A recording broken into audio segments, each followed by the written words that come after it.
Alright, we should be good. Camera good. Audio good. Everything's set up already. Let me move this water ball closer to me. Sweet. There we go. Hello, everyone, and welcome back to a new episode of Debates. I'm your fellow co-host Dibo. Not my fellow co-host Matt, but he will be back soon. Just came back from outside the country last week, I believe. We talked this week about availability for this episode. Sadly, with Matt having to deal with work, he could not make it this week, but hopefully the duo can come back soon. Gave all this great content, gave all these great debates, and yeah, man. So it'll be a lot more normal in the weeks ahead, especially towards the start of football season. So for the audience out there, you guys do not have to worry about that at all. Yeah, man. Speaking on sports, the sports world right now, kind of in a dry spell. Kind of. Or starting to. Although we do have the Olympics coming next month in early August, I believe. Yes, in early August. The Euros and Copa America, both of those tournaments are, well, the Euros is well into their knockout stages. The quarterfinals are going to start this Friday, and the Copa America, I believe they're going to start off their quarterfinals tonight. Argentina, I forgot which other team they're playing against. But, yeah, man, free agency hasn't been that exciting, I'm not going to lie. Not a lot of big moves, not a lot of big trades.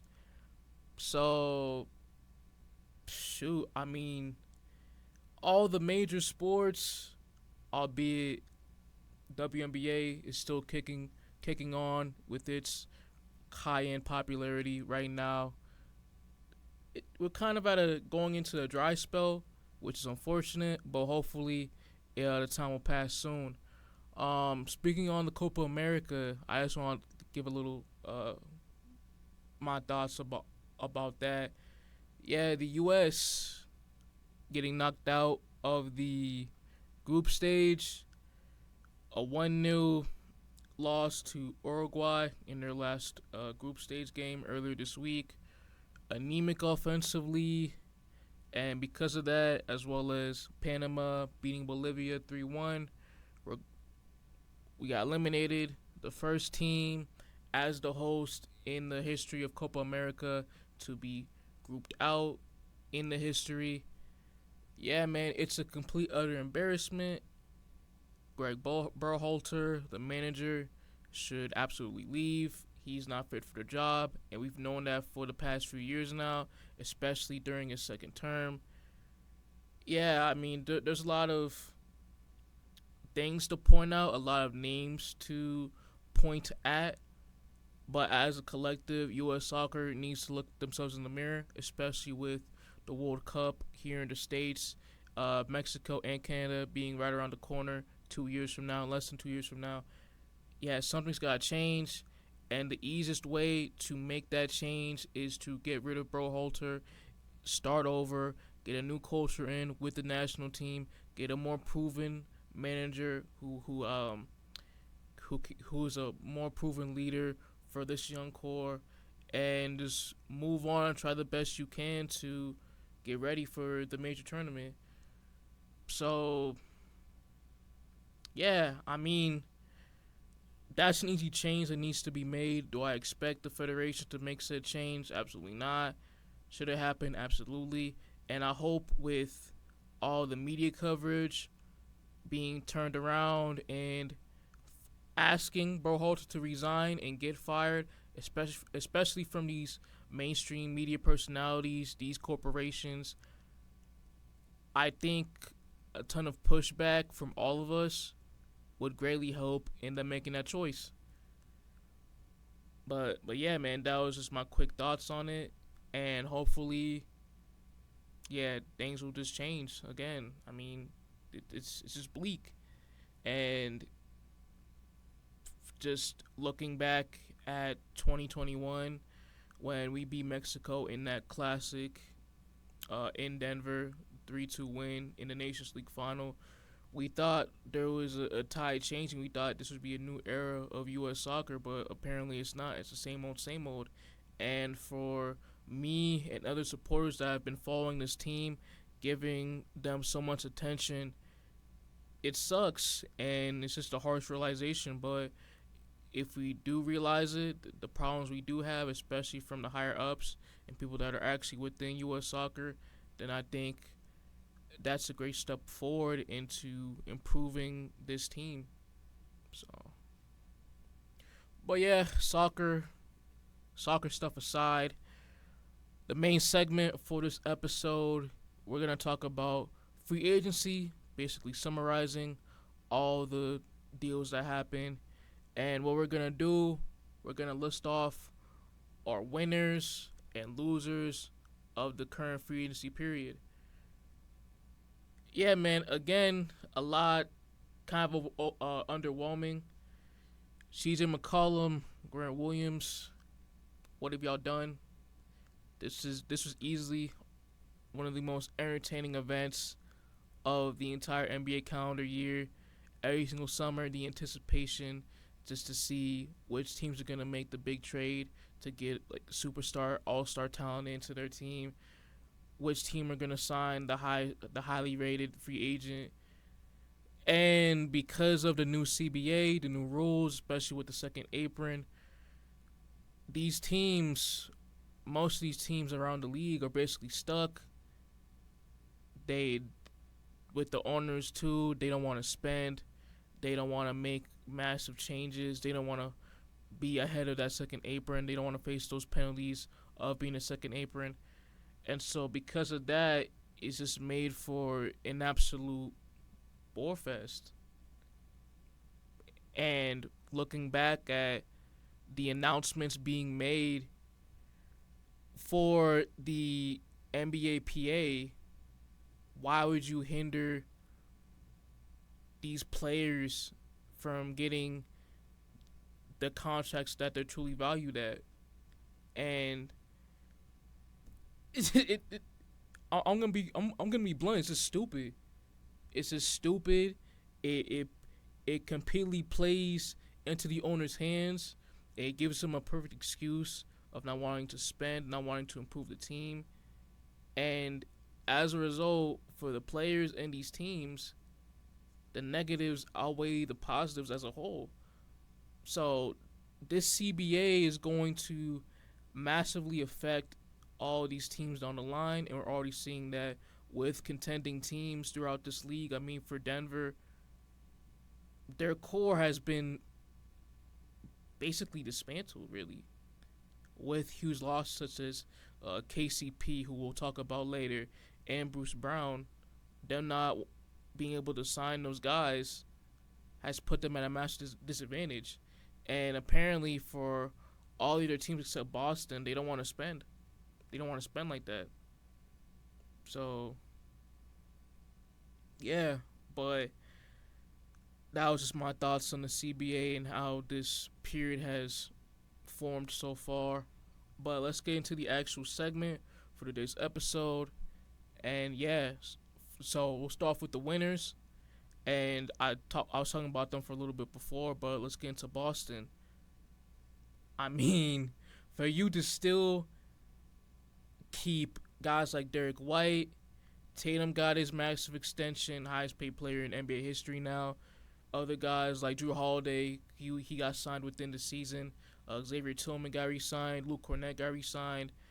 And for you to keep all of your main guys in your rotation for at least another season, minus potentially Al Horford and not Luke Cornett, Sam Hauser, for a team that was already historical as it was already great as it was, being the best team throughout the season by far, only losing 3 games this entire playoffs.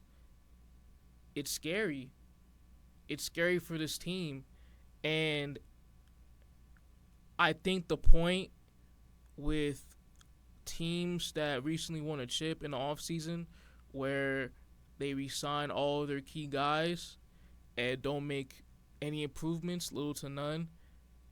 I don't think it really matters because the Boston, they kept all their main key rotational players, while when you look through the rest of the contenders throughout the NBA, the teams that did, the teams that did spend assets on key guys, I don't see them taking down Boston. And the other contenders with the CBA, they lost very important players. So when you look throughout the NBA landscape, I think if this team is completely healthy, I can absolutely see Boston going back to the finals and repeating. I don't think that would be a massive shock at all to anyone at this point. And some people are gonna say, or already have been saying, oh, man, this is so unfair. Where does Boston have all this money? First of all, we have the roster to spend all this money. There, there are so little weaknesses within this entire unit on both sides. It's the most complete roster in the NBA by far, and I don't think it's even close. So, with that being said, we can absolutely have this mindset of, yeah, man, let's keep all these guys anyway, because the cohesiveness within this team, the overall talent, just how we've seen them perform over the past year. F the second apron, F all the penalties that come with it. Screw that. We're trying to win a championship as much as we can. And why not do that by keeping all of our guys and having them stay for another season? And for all the other teams, you can't say that because with every other contender or playoff contending team, they have clear weaknesses to where, I don't know, man. If we do have to re-sign some of our guys, we don't want to go over the second apron. And because of that, we gotta let them go with not even getting any assets. Shoot.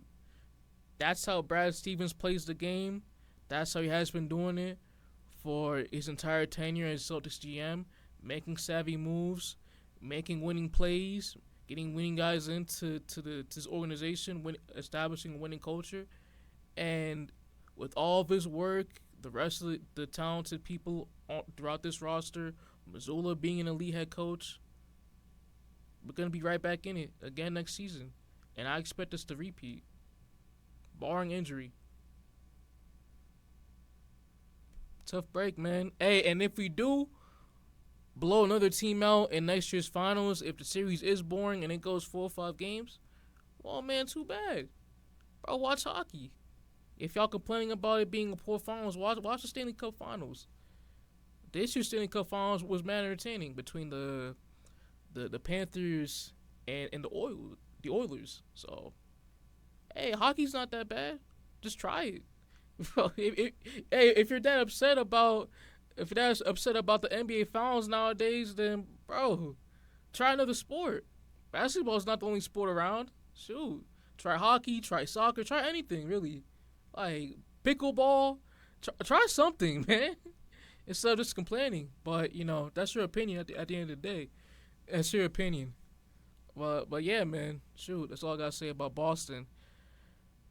Next one, we are going to the Philadelphia 76ers as another winner, and we can't start off talking about the Sixers without mentioning Paul George, their biggest free agent get, overall the biggest free agency signing this offseason. And for PG and this Philly team, I think it's a perfect fit. Basically subtracting Tobias Harris as that primary shot creator and bringing in a guy like Paul George, who just put up 23 points on very good efficiency last year with the Clippers. Shot at a 41% clip from 3, being one of the more proven shot creators throughout his career, especially currently right now in this league. He can't get to the hole as much as he can, like he did in his prime with the Pacers and earlier with the Thunder, but he's still a very productive player offensively.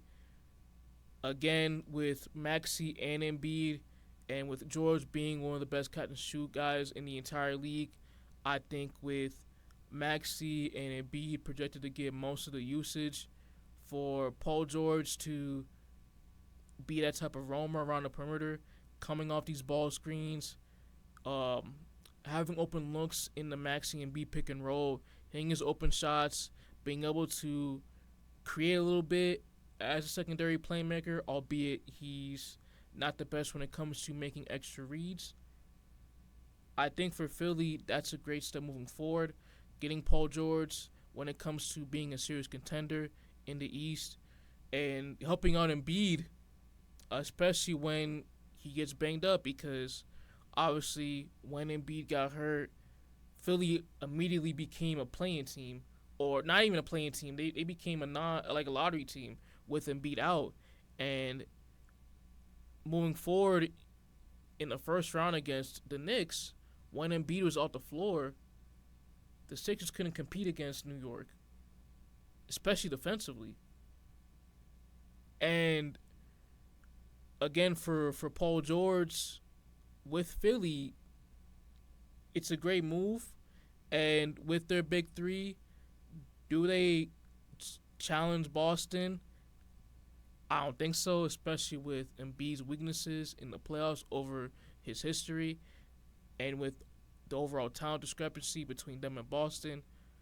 Even with the Knicks too, I don't see them challenging the Knicks with their current roster and how it's constructed, potentially beating them in a 7-game series down the line. But it's a right step in the right direction. And you look towards the other moves Philly made.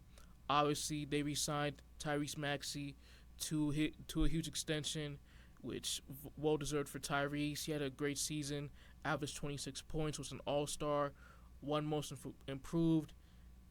Great second option alongside Embiid and PG. And with other secondary pieces for Philly, I love the Andre Drummond signing. Them getting a capable big in Drummond, who's one of the best rebounders in the entire league, can give Embiid some good rest off the bench, 10, 15 minutes a night, especially when he's not healthy.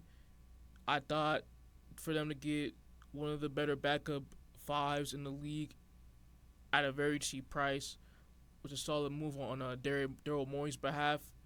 And as well, looking towards the Kelly Oubre Jr. signing, another good move, getting him on the cheap. Oubre was very impactful his first year with Philly. Great shooter, catch and shoot guy. Defensively, he was solid as well. And again, another ball handler that Philly could use on the perimeter. I don't like Eric Gordon. That signing,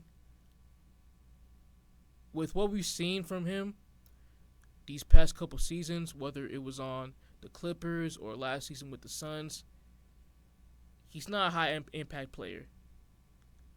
I don't believe he's that much of an impact player in the regular season as well, especially when you add the fact that he's getting much older, in his mid-30s, 35, 36, around that age. I understand that's one of Morey's guys, but if Eric Gordon has a massive role in your rotation, I really don't see you being that much contenders or serious contenders, I might add. Just a volume shooter who doesn't bring you anything on the floor, very poor defender, is aging. I'll say it's very cheap that they got him, but I don't expect much of him next season. But overall, for Philly, I thought he was very successful on their part. Hopefully they can round out their bench unit throughout the rest of this offseason. But as of right now, to have PG, Maxey, and Embiid as your big three, re-signing Oubre, signing Drummond, getting Jared McCain in the draft especially too, he can be a very impactful player off the bench. I think Philly have done a very decent job when it comes to building their roster. Moving on to a Western Conference team, we'll talk about the finals runner-up this year in the Dallas Mavericks. A lot of very savvy moves from Nico Harrison, the GM of the Mavs. Let's start off with the Klay Thompson signing. I understand that Klay, with the Warriors these past 2 seasons, has been very up and down, very inconsistent. A lot of shot chucking, a lot of poor defense. But when you factor in that he's going to be the Tim Hardaway Jr. replacement, who I believe Klay is much better than Hardaway Jr., and as well as the value they got in this deal at 3 years, $50 million on the cheaper side. I think this was a great value move, one of the best moves in free agency this offseason. And for Klay, you put him alongside Luka and Kyrie. Luka especially, arguably the best playmaker in the entire league. We know the gravity he has. We know how great he is as an offensive player. For Klay to get these wide open looks in a lesser role, if he can take on that role, I think for their offense, giving the Mavs a lot more firepower, getting them a more proven third option as a scorer, I think Klay Thompson is going to have a very valuable role with this Mavs team heading into next season. And looking at their other signings, speaking on Tim Hardaway Jr., they traded him. Thank God. I'm not a Tim Hardaway Jr. guy, but still, to get Quentin Grimes in exchange from Detroit, a very solid 3-and-D guy, can shoot 3-point shots consistently. You can trust him to hit open shots. That was a solid move. I think for him, looking at Grimes replacing Josh Green, I think you're losing some of the size that Josh Green has, some of the athleticism Josh Green has. But when it comes to being an overall player, I think Quentin Grimes is an upgrade over Josh Green.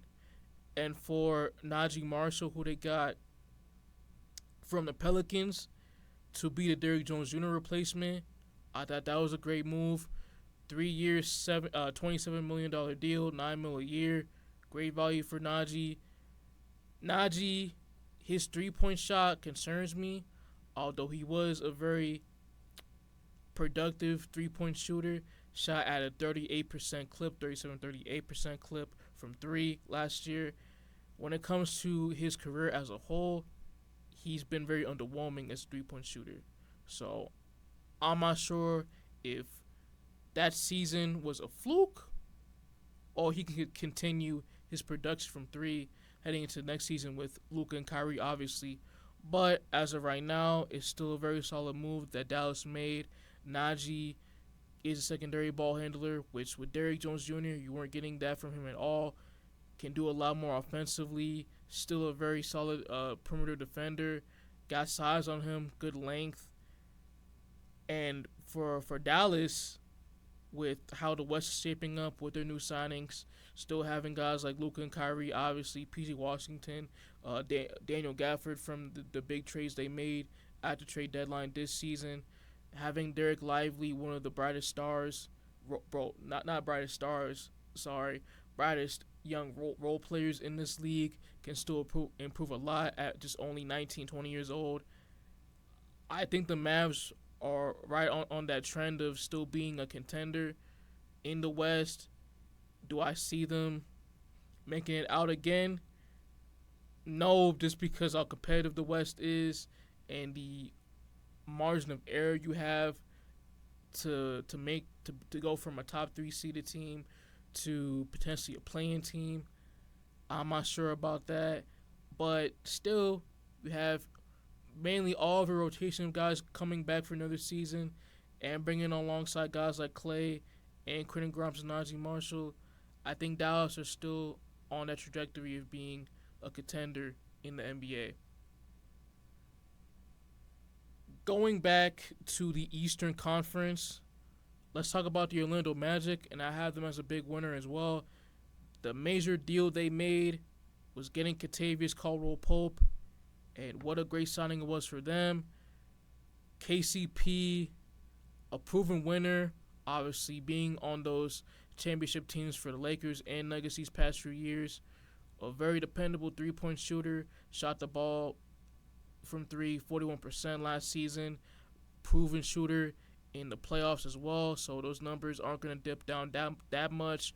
One of the best POA defenders in this entire league. Can guard very well, can guard the best guard assignment on a night-to-night basis. And for the Magic, you bring in a guy like KCP, again, on a team that has one of the worst shooting in the entire league. In that series against the Cavs, all their shooters basically faltered. They weren't hitting their shots. And for you to get a veteran like KCP to bring in this leadership to a young Mavs rotation, a plug-and-play starter can fit with any team, it's huge for Orlando. And moving down the line, for them to re-sign all their role players, valuable role players on team-friendly deals, guys like Jonathan Isaac, Mo Wagner, Gary Harris, Goga Bitadze, all played a very valuable role, played a big part into why Orlando made the playoffs as well as they did last year. Just great savvy moves just to maintain that consistency, that continuity, and to stabilize your rotation and help guys like Franz Wagner and especially Paulo Banchero get more chemistry within that unit. Now, with Orlando, I'm still very concerned about their playmaking and overall scoring. This overall offensive game when it comes to that one spot, the starting point guard position. Jalen Suggs, I think, fits more as a 2 than a 1 in this league. So I do hope that they're still looking to get a very valuable starting point guard. Not a lot of options. Not a lot of options so far. Maybe they could go after Tyus Jones, who's still unrestricted right now. But for Orlando and these moves I just mentioned, I think with them especially being the East, I think they're still at the current status of being a playoff team next year. Contender, true contender, I'm not sure. Again, that clear weakness with production, offensive production at the one spot is very concerning. But with how Orlando's currently structured, I still got them being a playoff team, especially with the KCP signing.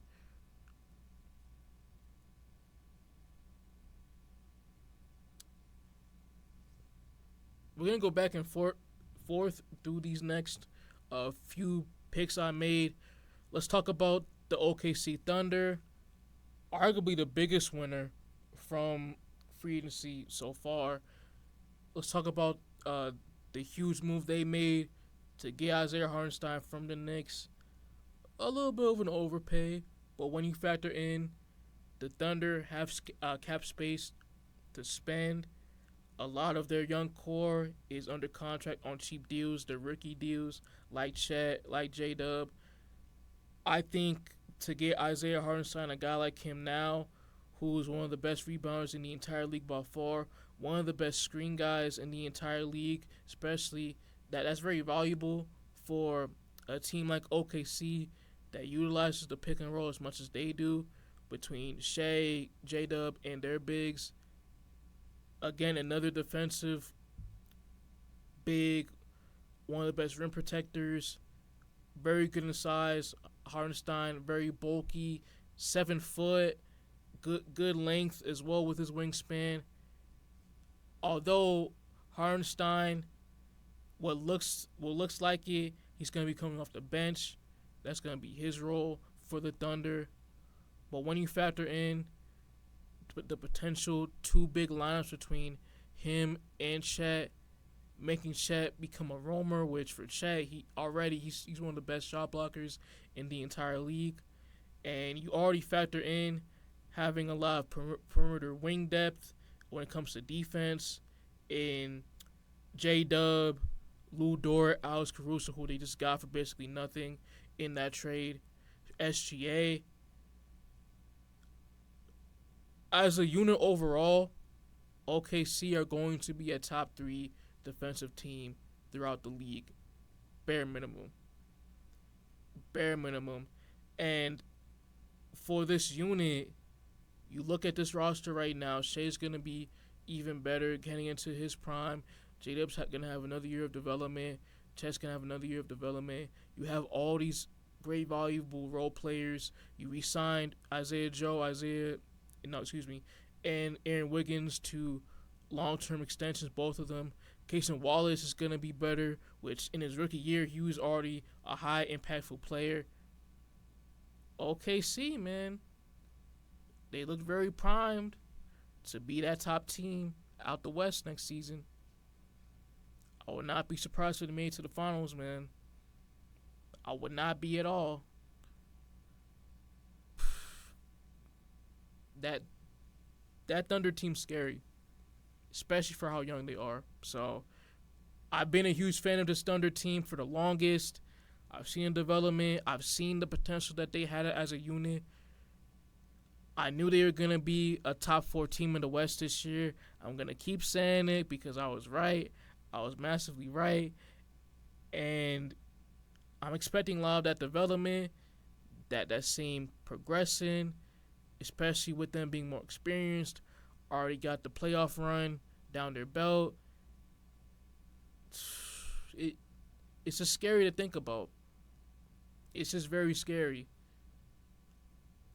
I just can't wait to see OKC next season, man. I really can't. October can't come soon enough, man.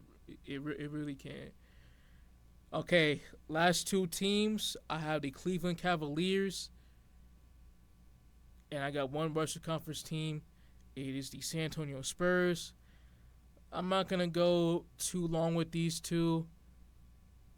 Although they made limited moves, I think for both of these teams, they're very impactful to be on this list. And for the Cavs to start off, the biggest thing, them re-signing Donovan Mitchell to that extension long term, 3 years, $150.3 million. Them to keep their franchise guy, their clear best player, a proven playoff performer throughout his career, is very valuable for this team, especially when you had a guy like Mitchell who was involved with all these BS trade rumors, these new destinations throughout his entire Cleveland career, basically. And for Cleveland as an organization, for you to still have Donovan Mitchell being locked in with this unit, even with the team not having the clearest of directions with where they want their unit to go down the line, is very valuable. And for the Cavs, with Kenny Atkinson being their first-year head coach, albeit I'm not sure about Atkinson, even though I do like Atkinson as a head coach, with the front office not getting their main guy, they want to get James Borrego instead of Atkinson, but the ownership, they wanted to get Atkinson instead. So with that whole situation going on, it's kind of iffy. But again, just going back to Donovan Mitchell, them re-signing him, still having him remain with that core with Darius Garland, Evan Mobley. I don't think Jared Allen is going to be with this team long term, especially when you add the fact that the relationship between Kim and organization not playing that whole series against Boston with his rib problems. I don't know if he has a long-term future with the Cavaliers, but I'm going to keep saying it just to maintain Mitchell, have somewhat of a direction. It's a great move, and that alone makes me want to put the Cavs on this winners list for free agency. Last one, going to the Spurs. They're big winners. They've only made one major signing, and that was CP3. But for how big that signing is for their young coach development, especially with Wemby, bringing in a veteran, a leader like CP3, a very proven ball handler, even though he's still very old. He's going to be near 40 as well. For him to still have some type of strength with his playmaking and being a ball handler, I think at this point he'll start for San Antonio. I don't think that'll lead to them being a playing team.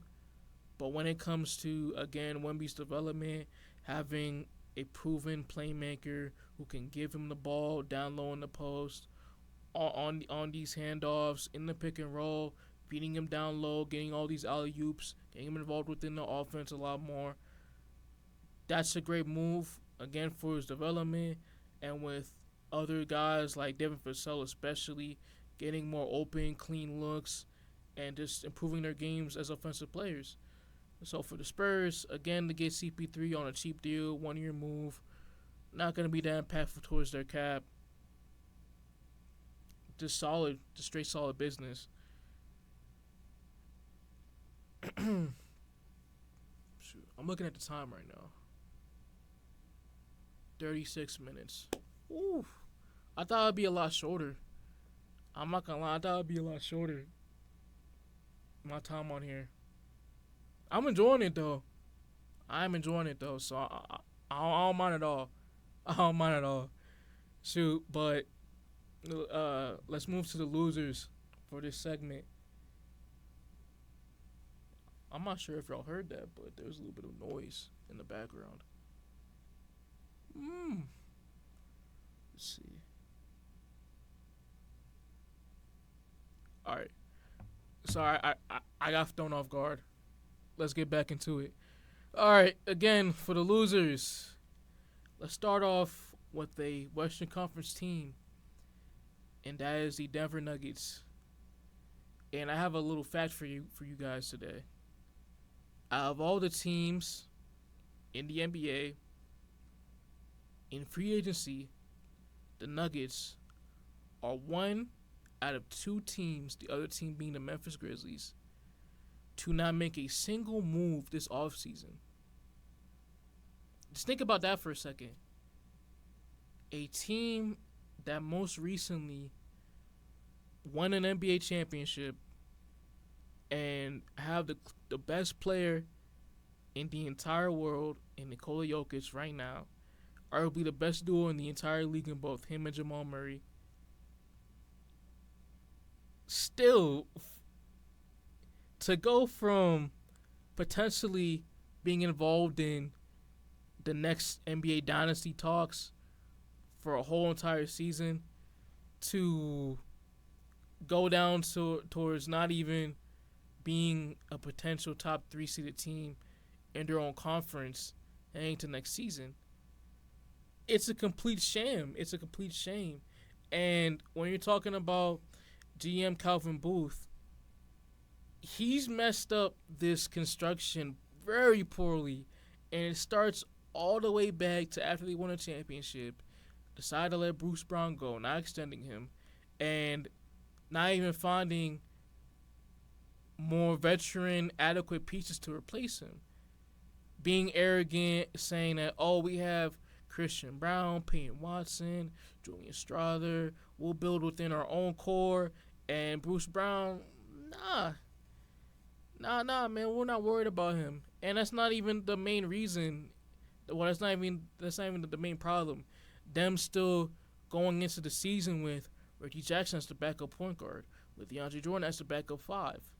And as the season progressed, especially when you had Jamal Murray and his lingering calf injury in the playoffs, those key mistakes, that arrogance from their front office led them obviously to get beat by Minnesota in the second round. Had a huge collapse in Game 7 at home too as well. And you look at them right now, especially without KCP, which apparently, according to KCP's crew online, I saw a message from his wife. She commented on a post that was talking about his contract situation with the Nuggets, saying that Denver didn't really give him the same exact offer that the Magic gave him in this offseason. When you look at the team right now, it's very concerning. It is very, very concerning. I'm sorry, my throat was getting dry. My throat was getting super dry. I had to take a swig. All right. Yeah, it's very concerning. Your bench is completely depleted. You have a ton of young wings where they're very raw prospects offensively. Julian Strother, he didn't get a ton of PT in the regular season. Payne Watson, he didn't get PT in the playoffs at all because of his deficiencies as an offensive player. Christian Brown, he was their most impactful guy off the bench their whole playoff run. But again, offensively, non-shooter, non-ball handler, can't do anything offensively really except slashing, cutting into the rim. There are a lot of concerns with this Denver team. They only have one guard slash wing ball handler in Jamal Murray, who still has deficiencies as an out and out scorer.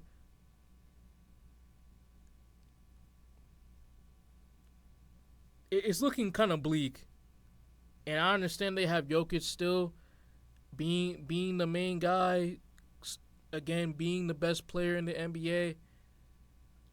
But I'm looking at the situation. I'm looking at it as sort of a Milwaukee Bucks type of thing when Milwaukee won the championship back in 21. And the seasons that came after, their mismanagement of their assets, not improving the roster even further, having a ton of complacency, which led to them having these playoff exits. They haven't made it past the second round following their championship win. And for Denver, I'm looking at them right now, and I'm kind of thinking that's going to happen to them that way too. It's going to be the same thing. And that's very scary. When you have a guy like Nikola Jokic still in his prime and still dominating like the way he has, having one of the greatest peaks we've ever seen for an individual player in recent history.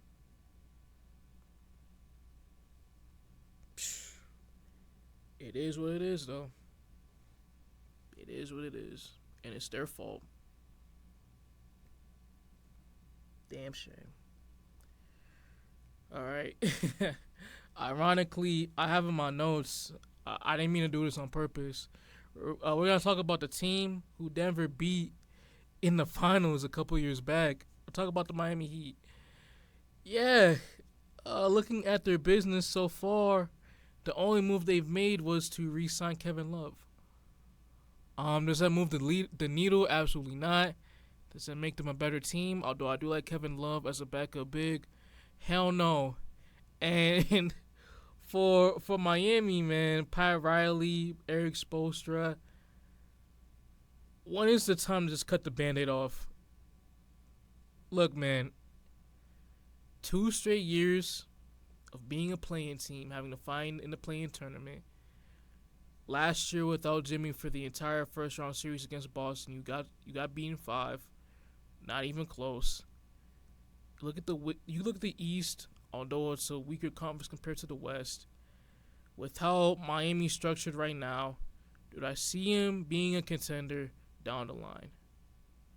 Hell no.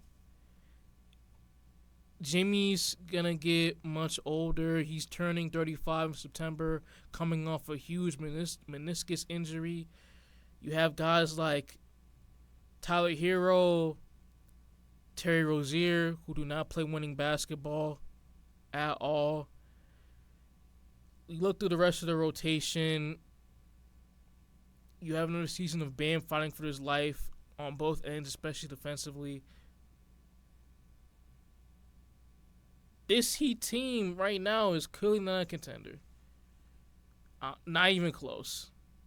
I even have teams like Cleveland and Indiana being more threats at challenging Boston than Miami. It is what it is. And again, for Pat Riley and the rest of this front office, are you really going to go into another season where you have little to no improvements? Jimmy, which for Jimmy, it's uncertain. He wants to even be in Miami for like long term if the Heaters continue to beat his playing team down the line. Gonna walk through the regular season likely gonna finish in a playing spot, fighting that tournament, not have home court advantage against a much more talented team in the first round. For Miami, are you really gonna have Bam, Jimmy, Eric Spo fighting for their lives in the playoffs another season again? Are you really gonna do that? No, it's not beneficial for them. And for the Heat, man, I'm gonna keep saying it. They have to peel off the Band-Aid. They have to peel off all of these stitches. It's over. It's over. In the Jimmy era, in the last 4 years, 2 finals appearances, 2 deep playoff runs where nobody expected you guys to be in those situations at all. It was a very good run. Although not a great run, a very good run, especially when you factor in the lack of talent they had as a whole. You maxed out. You maxed out as a team, and that's okay. You have Bam still as your biggest asset. You have other young pieces as well in Jaime Jaquez Jr., Nikola Jovic. Just peel the Band-Aid. Peel the Band-Aid. Start over. It's okay. I understand the Heat franchise, over their history, they're not the team to be doing that, to rebuild. They're not a team to blow it up. But right now, you got to make that choice. Because if you guys don't do it, then time will eventually force you guys to. Simple as that.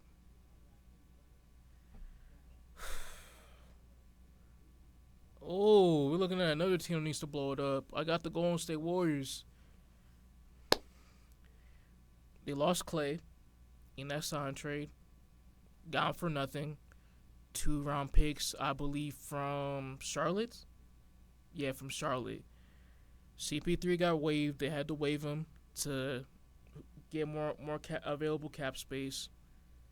So basically, when you look at the overall Jordan Poole trade, trading him to Washington, they traded him, their most valuable young asset, for a salary dump. Damn shame. You missed out on Paul George and Zach LaVine, both of them, where the Clippers and Bulls didn't even want to trade with you guys. They were like, hell no, we're not trading with Golden State. They have their own problems that they can deal with. We're not going to do that. And the signings you actually made, getting Kyle Anderson and Anthony Melton, I honestly think those are 2 of the worst signings in this entire offseason so far. For Melton, he's a solid wing defender, but he's very limited offensively. His 3-point shot is very inconsistent, and outside of that, he can't really do anything much on that end. And it's a puzzling thing when you have a guy like Gary Payton already, who, when he's completely healthy, I think he's already a more impactful defender than a Melton. So I was so confused with that move anyway. It didn't make any sense to me looking at the roster right now. And for Kyle Anderson, again, for this team, when you already have a guy like Draymond who's the primary playmaker, for Kyle Anderson, him being a catch-and-shoot guy, that's not his thing. He likes to be that secondary ball handler off the bench or whatever role a team places him to be. And potentially when you have Anderson and Draymond having somewhat of the same skill set as playmakers and ball handlers, you can't put both of them in a starting lineup. Not starting lineup, or in like same rotations. So I don't know where Kyle Anderson fits within this team. And you look at Golden State as a whole, is to Steph, the declining ability of Draymond, and other than that, you have a ton of borderline NBA players or just young pieces who have clearly shown that they're not built to be anything more than great role players in this league. I mean, Kuminga's cool. He took a leap, but they need him to take another leap for this team. Moses Moody, he's had sparks, but has never gotten himself to be a part of that main rotation over his career. I just don't get this direction for this team. I really don't. And looking at it right now, it's just sad. It's just really sad. And I'm on the same mindset now, and I've been had this mindset for this Warriors team throughout this past year or two. You gotta trade Steph. You gotta trade Steph because with their team as of right now, with Steph still on the roster, Draymond too, they have limited room to make any further improvements.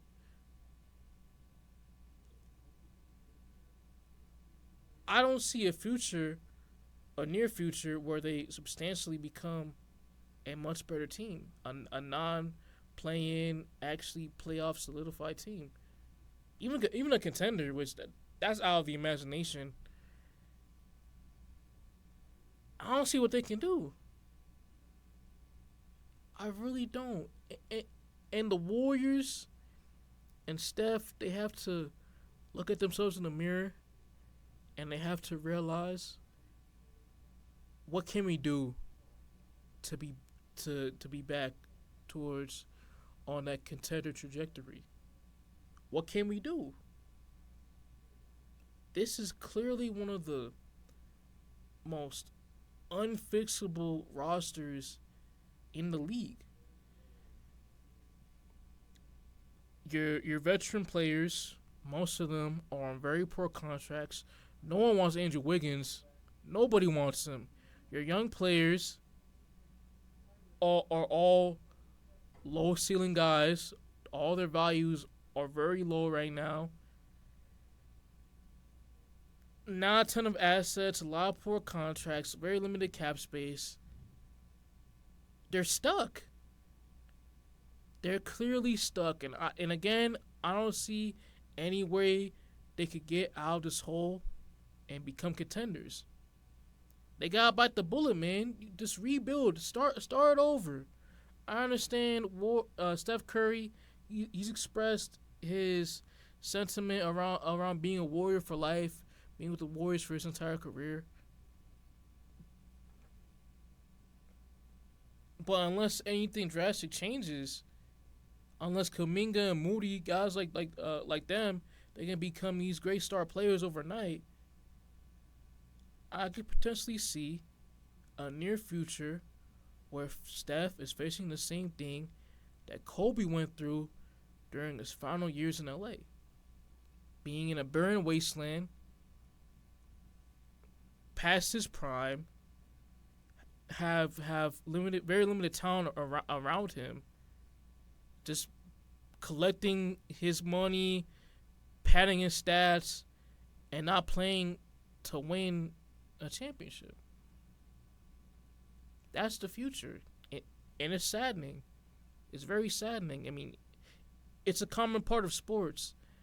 Not a lot of people get a happy ending, especially for the greats. But just looking at the Warriors and Steph, Draymond, Clay not being able to finish their careers out together, it's very sad to see. Very, very sad. Man, it's a damn shame. All right, next team, we're talking about the LA Lakers, the Los Angeles Lakers. LeBron signed an extension, a 1-and-1 deal, $52 million these next 2 years, an estimate. Pay cut where? I don't know where the pay cut went. I love LeBron, but I thought, especially right now, I thought the pay cut was a PR move to make him look, not to make him see in the media's eyes as not the problem, and to point the blame at the Lakers front office, Rob Pelinka, for not getting the guys that LeBron wanted, like Klay Thompson, who did not want to go there. I don't blame him at all for him to have the seasons he's been having recently, to potentially be in that situation with LeBron and AD in LA, and whenever he plays bad, the media is going to be on him the first day. They're gonna get on his ass every single game, and so for Klay, I completely respect his decision to pass up LA and go to the Mavs, being a smaller market, not having a ton of blame being put on him, like Kyrie when he moved there, signed his extension there. Yeah, but going back to the Lakers, again, missed out on Klay. Pretty much got the same roster. I believe they're still undetermined if D'Lo is going to accept his player option or not, or potentially even trade him as well too. So, what I'm expecting, unless they sign DeMar DeRozan, which I think could be a very bad move on their part, they're gonna run it back with the same unit. A playing team with very clear weaknesses, an aging core, an aging LeBron, gonna turn 40 soon.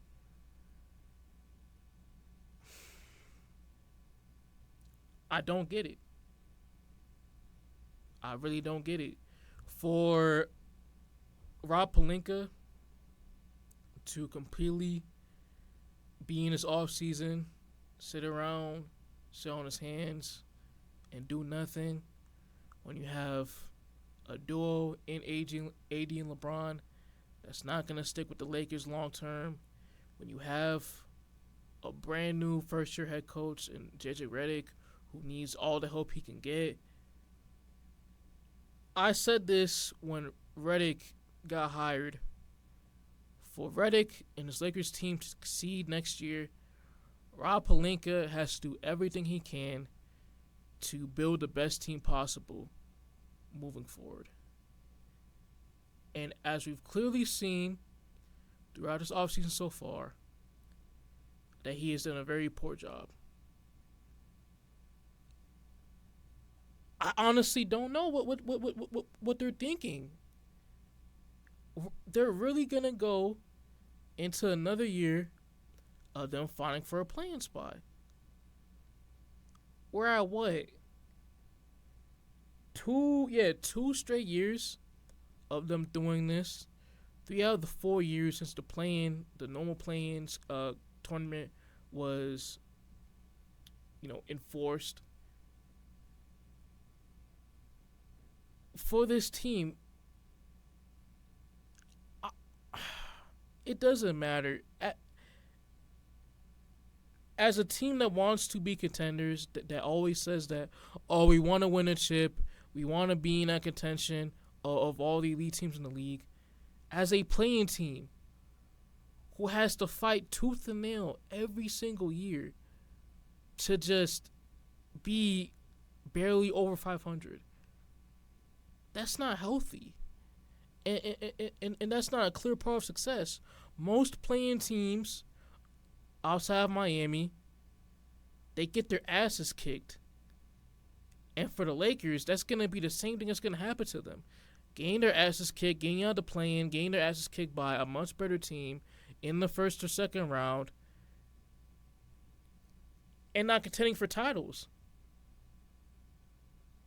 That Western Conference Finals appearance was a fluke. It was a complete fluke. Something's got to give, man. Something really has to give. We got D'Lo still there, Rui still there, Reeves still there. I mean, there has to be some change being made if they want to be more serious about competing for a title. Still very undersized. Still a very weak defensive team when it comes to talent. Not a great 3-point shooting team. Very inconsistent players when it matters the most in the playoffs, especially with guys like Dibo. Like, what are we doing here? What are we doing? Nothing, I guess. Shoot. Let's get our money. Let's get all these sponsorship deals. Maybe tap into Hollywood and call it a day. I guess so. Shoot. Jeannie Buss, I mean, I don't know what she does as an owner. Not having the confidence to put Pelinka on a hot seat for how poor of a job he's been doing these past few years. I guess everyone's mad comfortable with them being a playing team every year. They're still getting money. Still one of the most valuable teams throughout sports in general. So I guess everyone's still happy. I mean, shoot. Shame.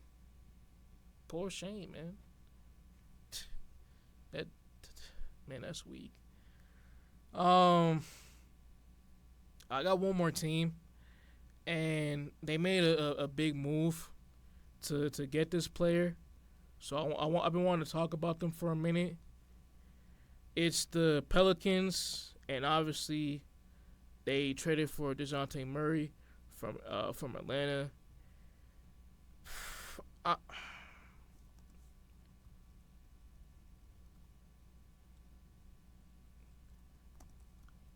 I got to pull up this trade. Excuse me. Not gonna take long. Ooh. Okay. Let's see. Reading this off. Pelicans are sending 2 first-round picks, a 2025 selection from the Lakers, and a 27 pick from either the Milwaukee Bucks or the Pelicans' own pick to Atlanta for Murray, as well as Nance, EJ Liddell, Larry Nance Jr., EJ Liddell, and Dyson Daniels to Atlanta in that deal.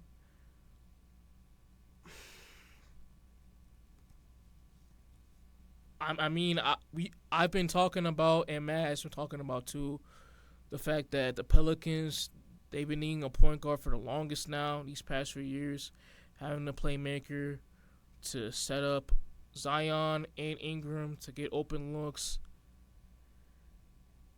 But for DeJounte Murray, just look at the potential backcourt duo of him and CJ McCollum. Just defensively, neither of them being good defenders, although Murray has a reputation of being a good defender, which if you've clearly seen him in these past few years with Atlanta, he's not that at all anymore. He's very mediocre on that end. That's very poor, and potentially you have the big three of Murray, Ingram, and Williamson, and I say potentially big three very clearly because I think Ingram is still a massive candidate to get traded this offseason still. But if they were still together on the same team, Murray, Ingram, and Zion, all three guys that are very ball dominant, need the ball in their hands to maximize their offensive game, all non-shooters on the three-point line. Zion doesn't shoot them at all. Ingram and Murray will shoot those threes and contest the shots in the mid-range especially. But when we're talking about three-point shots, they are mediocre three-point shooters. I look at the starting five. I just don't see the fit being good anywhere. And for David Griffin, as their GM, this is another example of him making these big, flashy moves where when it comes to their overall structure and fit, it's not there at all. It's like putting a round peg in a square hole. It doesn't look good. And we've seen this before with having Lonzo, Andrew Holiday in the same backcourt. CJ being the point guard for the last couple of seasons, just you have all these notable names, but when it comes to an overall team, the structure is not there because you have players that don't fit within each other. And that clearly shows with both Ingram and Zion. When BI's out, Zion is clearly a much better player with him out. When Zion's out, Ingram is a much better player with Zion out. The fit's not there. It's a horrible fit. And for the Pelicans to get Murray in this trade, I mean, I get it. Yeah, you do need a point guard who can somewhat playmake, more comfortable when it comes to playmaking. But overall, when it comes to being a contender in the West, I don't see it at all. There's still a playing team. It's still a playing worthy roster. I don't get the direction. I don't get the future with this team. They're just winging it at this point, and they have been winging it for the past few years now. Again, weird fit, man. They didn't give a lot of capital, a lot of assets to get Murray, but when it comes to them being contenders or not, I don't think they're gonna be on that type of tier throughout the league. I really don't see it. And yeah, man, that's pretty much it. Shoot, other teams, the Knicks, I ain't talk about them. I've talked about them before, but again, the big deal to get Mikal Bridges, and also to get OG on that long-term extension. I thought those are two very good moves for them. Still a very positive offseason for them so far. On the bad side, Sacramento, another team that's kind of, you can kind of put them in that loser tier. Yeah, I just don't know.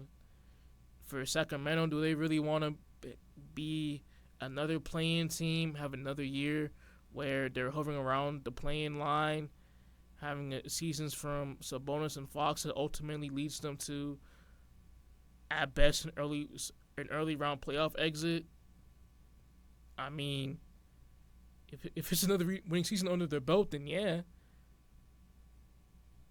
I don't get it. But overall, these are my teams, both winners and losers. Yeah, very good segment, very good episode. Glad to get the mind flowing, get my takes off, all that good stuff. If you guys have stuck around to the end of this video, thank y'all so much. Leave a like and a comment. That would be greatly appreciated. Make sure to subscribe to our YouTube channel. We have just reached over 900 subscribers. Again, we have a goal of 1K subscribers before the end of the summer, so let's reach that. Our other platforms, Instagram and TikTok, both with the handle @Lunch from the Beach. Make sure to follow those accounts. The link for both of our accounts are in our description down below. And yeah, man, this is another great episode.